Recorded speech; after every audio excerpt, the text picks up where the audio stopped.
திண்டுக்கல் மாவட்டம் ஒட்டன்சத்திரம் திப்பம்பட்டியை சேர்ந்த பாண்டி அவர்களுடைய பொண்ணுக்கு வந்து கல்லூரி படிப்பு செலவுக்காக பணம் வேணும்னு கேட்டிருந்தாங்க. அதைத் தொடர்ந்து சமூக ஆர்வலர், நாட்டுப்புற கலைஞர், புதுக்கோட்டையை சேர்ந்த தோழர் இளவரசன் அவர்களை தொடர்பு கொண்டு கேட்டிருந்தோம்.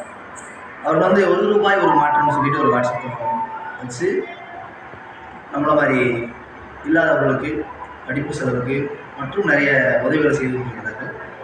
அவர் தொடர்பு கொண்டதன் வழியாக தோழர் அவர்கள் வந்து ஒரு ₹10,000 நிதி திரட்டி கொடுத்தாங்க. நேற்று அதை கொண்டு போய் கட்டிடுங்கன்னு சொல்லி கொடுக்கவும் சரியாக நைட்டு ஒரு 9-10 மணி நேரம் வந்து சென்னையிலிருந்து திரு வேணுகோபால் சார் அவர்கள் வந்து என்னுடைய தொலைபேசி எடுத்து கொண்டிருந்தாங்க. அப்போ இந்த மாதிரி உங்களுடைய பதிவை பார்த்தோம்.